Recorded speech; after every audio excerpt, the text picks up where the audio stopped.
teuf post-cultura, c'est une teuf où tu sais plus où donner de la tête tellement il y a de décors. Comme le gros son, ça fait boum boum dans ton cœur. Je suis graphiste depuis 7 ans, depuis peu en reconversion dans le spectacle pour créer ma première association qui s'appelle Post-Cultura, qui est basée à Bayonne. Le cœur du projet, c'est évidemment la musique, et en particulier la musique électronique et plus alternative, mettre en valeur un peu les cultures underground.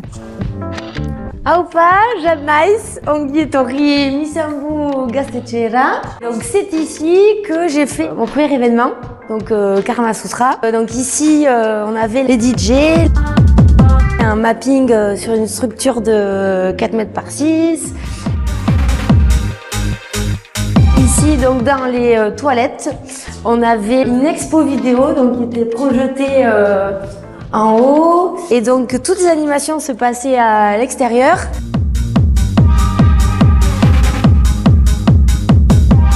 L'idée c'est vraiment de changer un peu la teuf électronique classique qu'on a l'habitude de voir, où on a juste un DJ booth et un DJ en face de soi.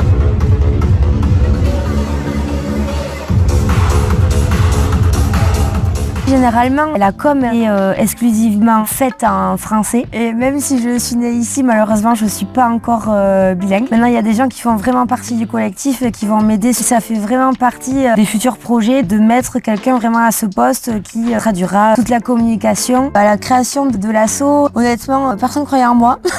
Tout le monde m'a dit la musique boom boom là, de rave party, c'est très bien dans la forêt. Je suis pas sûre qu'il y ait du public au Pays Basque. Ben, finalement, Paris gagnait. Enfin, j'ai l'impression parce qu'il y avait quand même pas mal de monde. On avait un stand donc avec une perceuse, tatoueuse et un comédien qui se baladait un peu partout, qui faisait Dame Karma en mode voyante ambulante, voilà. Et on peut voir des performeurs qui, au lieu d'être sur scène, sont au milieu de la foule et du coup sont vraiment au cœur du public et avec les gens. On ne sait pas si on rencontre un fou ou si on assiste à une performance voilà, de théâtre. Et ensuite, il y a eu le projet Catchfest. Ça a été fait juste en face. Je suis abonnée au quartier.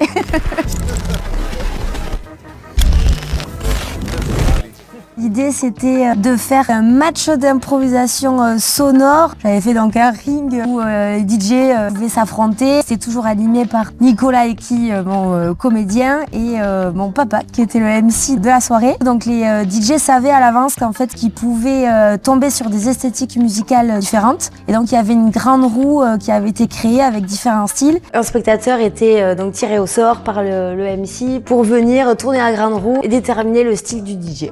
Donc après, il y a eu Speed Dreams, c'était sur le thème du tuning.